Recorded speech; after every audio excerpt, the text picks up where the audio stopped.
The Collegian News is brought to you in part by Campus Recreation and the 4th Annual Jingle Bell Jaunt 5K on December 3. Come and take part in the fun and don't forget your jingle bells and Santa hat. Students, the University of Texas System and the Texas Higher Education Coordinating Board are accepting nominations for student regions. To be eligible for appointment to be the student region, a student must be enrolled as an undergraduate or graduate student and be in good academic standing. The application deadline is December 1st.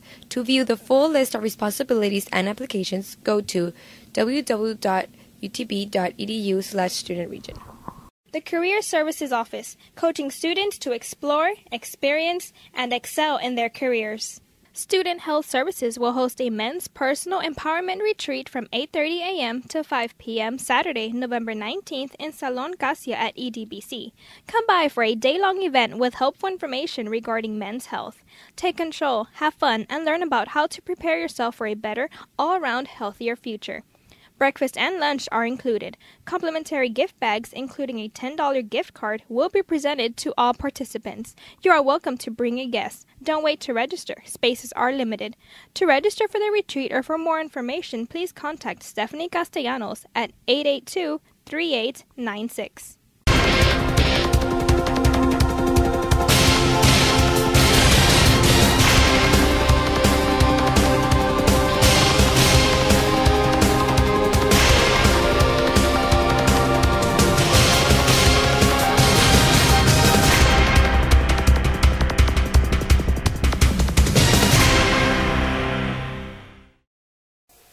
Hey guys, welcome to another edition of the Collegian News. I'm Melissa Ramirez. And I'm Marlene Rodriguez. Discussions on immigration and the border fence unfolded Tuesday and Wednesday at an on-campus rally. Rene Cardona has the story. Up Against the Wall laid out different views regarding immigration and the border fence during a two-day event on campus. I really think that this discussion, this question of fence or no fence, is more about dividing our community.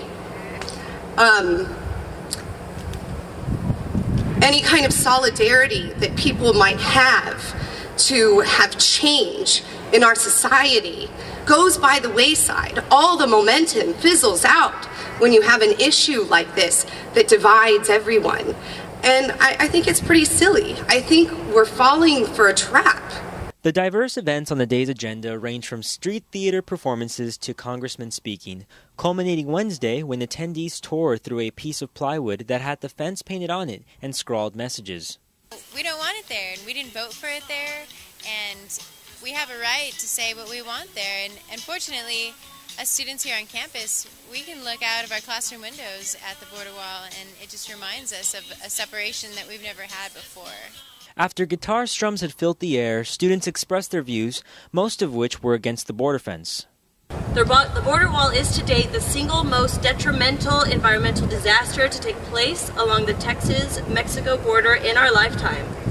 There are certain mammals and reptiles that will not be able to travel over such a structure. It has also been said that birds can leave an area and adapt to another habitat. However, there are bird species that rely on certain habitats that cannot adapt quickly enough if their present homes are removed.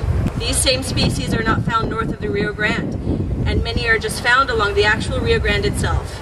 Senator Eddie Lucio also spoke at the event Tuesday and offered his capital insight on the border fence and obstacles he has faced in trying to get some legislation passed. Unfortunately, the federal government has been reluctant to share information about the wall. Therefore, we do not have the facts, figures, and analysis we need in order to debate the effectiveness of the wall properly. That's why I tried to pass Senate Bill 1809. This simple one-page bill would have required the state government to study the economic impact of the wall on homes, properties, and businesses in Texas. Unfortunately, the bill died when it went to the Texas House of Representatives. I simply do not understand why some people oppose my bill. After all, it would ensure that Texans have accurate information about a controversial federal program that encroaches on their local rights. On Wednesday, the music and theater performances continued, food was handed out, and despite a cold front and a little drizzle, students knocked down the wall. For the Collegian News, I'm Rene Cardona.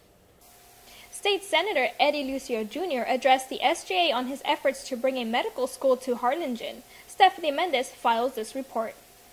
The Student Government Association will distribute scantrons and pencils to students as they prepare for final exams. The SGA will provide a maximum of 2 scantrons and 1 pencil per student. The items will be given out 2 weeks before finals in Student Union 2.10a. Students will be required to show their ID and sign in. The group also announced its Spirit of Sharing Winter Bash, a charity dance that is scheduled from 8 to 11 p.m. Friday in the Student Union's Gran Salon. Students are asked to donate new or slightly used blankets and toys as an entry fee.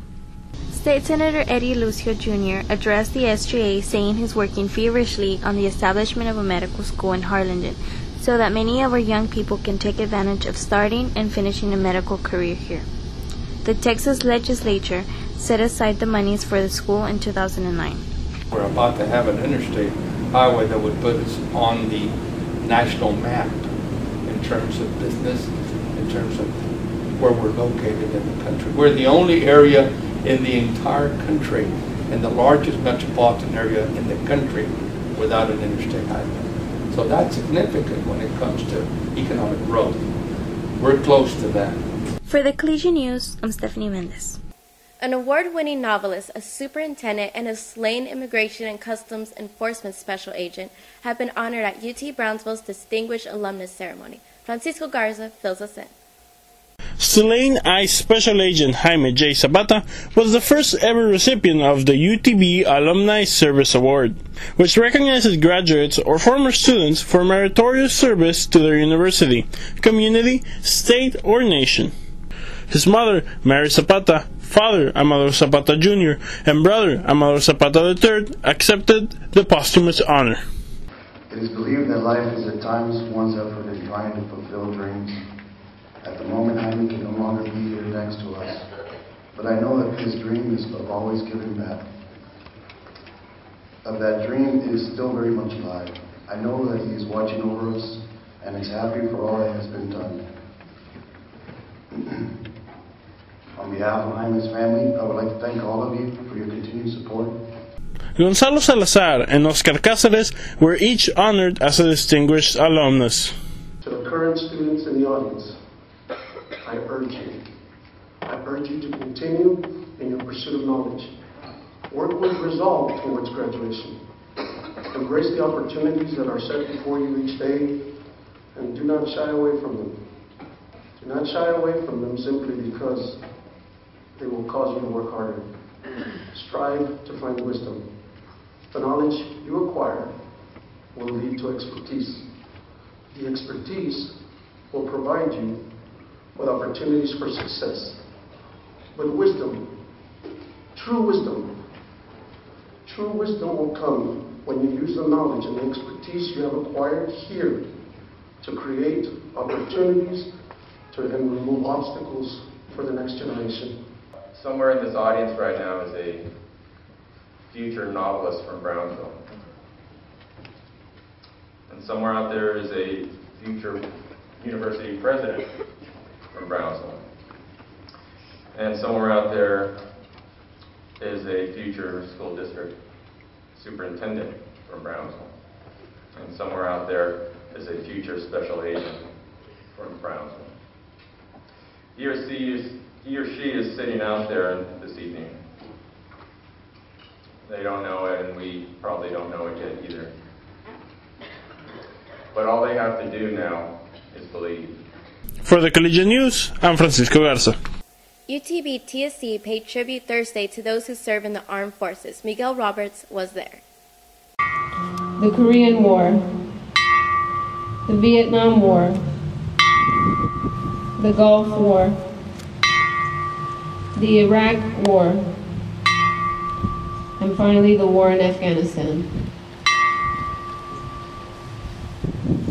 The 12th annual Veterans Day ceremony held last Thursday honored all servicemen and women for their bravery and sacrifice.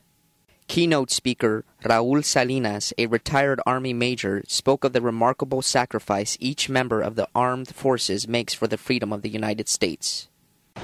Our debt to these heroes can never be repaid, but our gratitude and respect must last forever.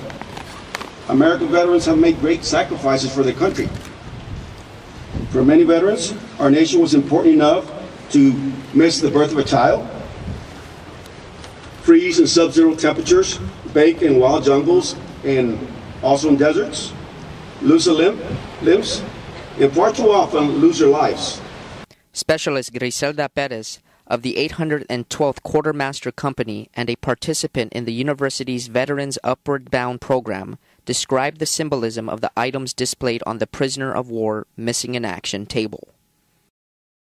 We are compelled to never forget that while we enjoy our daily pleasures, there are others who endure and may still be enduring the agony of pain, deprivation, and imprisonment.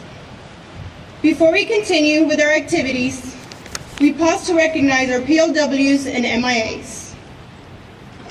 The single rose in the vase signifies the blood that they have shed in sacrifice to endure the freedom of our beloved United States of America.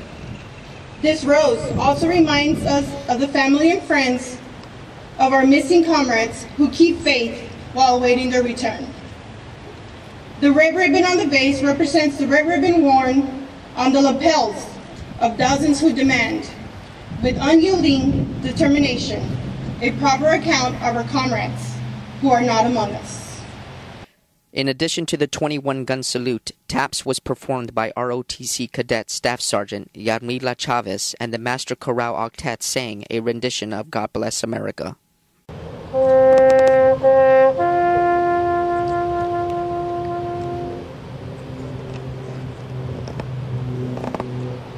God bless America,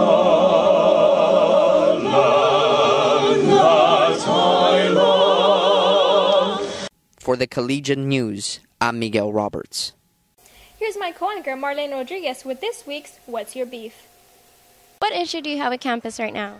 The fact that the Student Union Cafe doesn't have a much variety of food. I don't really have a problem with Chick-fil-A, but I think it's better if they have a variety of food that students can choose from. My beef is that this little trail by EDBC building and the bridge, they should make a sidewalk because it gets really muddy when it rains and a lot of people pass through there.